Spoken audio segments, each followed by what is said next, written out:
Hi, everyone. Welcome to the National Spine Health Foundation. I'm Ericka Andersen, and I'm joined today by Dr. Colin Haines. He is a spine surgeon and the director of research at the Virginia Spine Institute, one of the Spine Health Foundation's centers of excellence. Dr. Haines, thank you so much for joining us today. Thank you for having me. I'm very excited. Yeah, well, the theme we've chosen to focus on this month is about disc herniation. And we know that you're a leading expert in this field, but that you also know firsthand what it's like to experience a disc herniation. So I would love to just start off by having you tell us, what is your experience with this? And then what led you to pursue this line of work in your life? So one of the exciting parts about my job is that 90% of people who see me with back problems, including disc herniations, become totally pain-free without ever needing surgery. And as you mentioned, I'm one of them. When I was in high school, I was playing soccer. I thought I was invincible, and I didn't warm up properly. I took an awkward twist and awkward fall during the cold autumn weather, and I herniated disc. And what a herniated disc really means is that you can think of the discs themselves are the shock absorbers of the spine. And a herniated disc is almost like someone stepping on a jelly donut. The jelly from the inside squirts out, can press on a nerve, and can cause radiating leg pain, what people call sciatica, or can cause deep down back pain, or both. Well, I had them both. Fortunately, most people get better without needing surgery through a combination of physical therapy, structured exercise programs, anti-inflammatory medications, and sometimes injections. Well, this was a very powerful experience for me because, as you mentioned, it really propelled my enthusiasm and my life's mission to help people with spinal problems, and also allows me to empathize with patients who have spinal problems. Boy, I still remember to this day how much it affected me, how I couldn't walk, how I couldn't stand, how I certainly couldn't get back to playing soccer right away. And so what are, some of the things people don't know are how are these caused? I mean, there's a variety of reasons that people get a disc herniation. What are some of those reasons, and can it be avoided? Is there anything we can do to prevent that from happening? I'd like to say that good overall health is good spine health. Now, it doesn't mean by having the world's strongest, most supple core that completely eliminates the risk of having a disc herniation. But in general, the stronger our core is, the more mobile our core is, the healthier diet we have, the fact that if we're able to avoiding tobacco and nicotine products, those are things that can minimize the risk.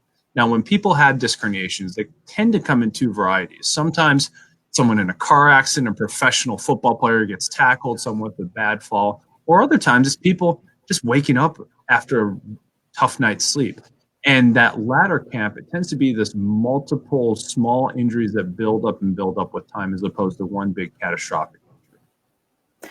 And what do you think is sort of, I'm a person that suffered from this myself. I've actually had back surgery on, herniated disc. And, what are some of the things that you see people doing wrong as they're sort of trying to deal with this? Because I know surgery isn't necessarily the first option, but sometimes people get freaked out. And so when someone gets a diagnosis like this, what's the first thing that they should be doing? The most important, you hit it right nail on the head, is getting the adequate diagnosis. There's a lot of fear, there's a lot of anxiety, and there's a lot of misperception that just because you're seeing a spinal surgeon means you're getting spine surgery. Well, it couldn't be further from the case. And what I think is so important is that if you've got a back problem, if you're having radiating leg symptoms, see your spinal surgeon for that adequate, that spot-on diagnosis. Because if we don't know how to get things better.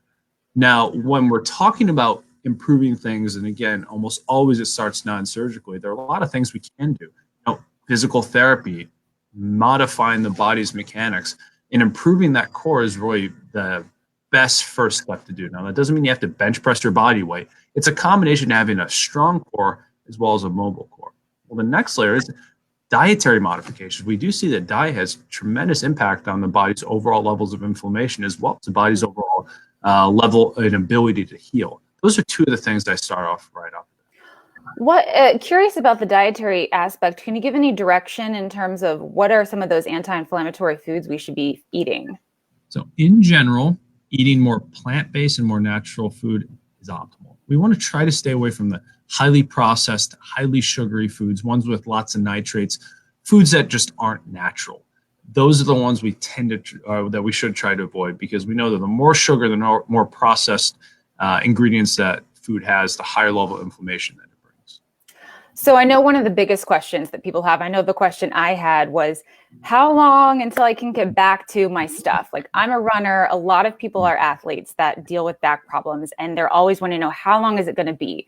So can you talk about sort of the time from, the time span that people have to go through to get back to normal? So in general, 90% of disc herniation gets hit better in the first 3 months or so. So it's reasonable to expect getting back to that full level of functionality relatively quickly. Again, there are many different non-surgical tips and tricks that we can do to help you along that process to amplify the healing process. But in general, if it's a disc herniation, that's a more routine, common type of disc herniation. It's your spine's not like it has a fracture. It's structurally stable. So when you're feeling up to it, you can actually get back to it. Now, if someone needs surgery, I tend to hold off on those activities for about a month. And the reason being, after disc herniates, it's almost as if the outside layer opens up and there's still this persistent defect, this persistent opening. So that scars in with time, but it typically takes about 4 weeks to a month for that to scar in. So after surgery, I take things nice and easy, have patients pretty much just walk and do their physical therapy for that first month. So I know I hear from people that they are just terrified of surgery. They will do anything to avoid it. So at what point in this journey would you say someone really needs to consider that? And also, I know that there's probably fear out there that's unfounded. So talk a little bit about that.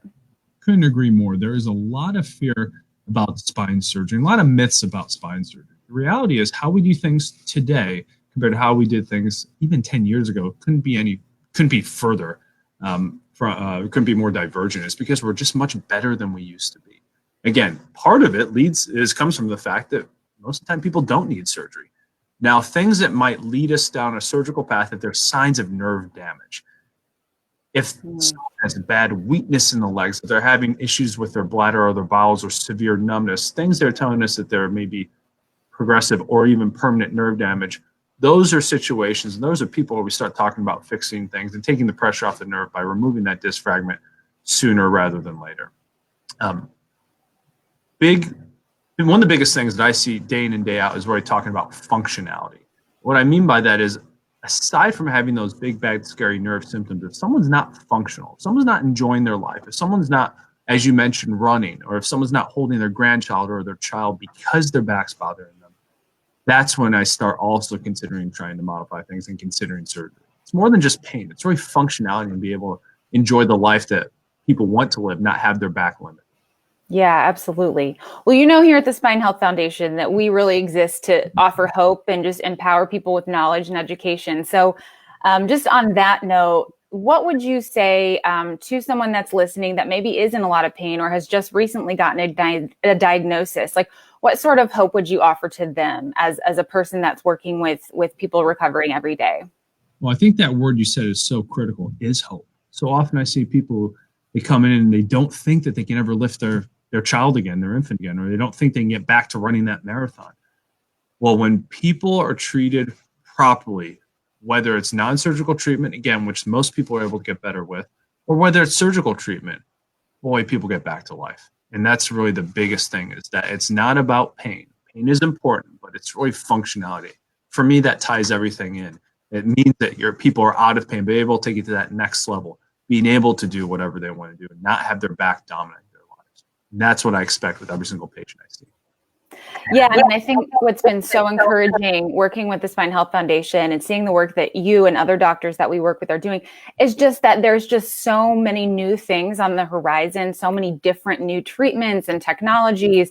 And I think that's something that people can really look forward to and just put their hope in, just because things aren't like they used to be. And it's just kind of like a whole new world in spine health these days. So Dr. Haines, thank you so much for taking the time out of your very busy schedule to join us today. Just give us a little bit more education on disc herniation. Absolutely. Thank you for having me. Thank you for all you do as well. Thank you.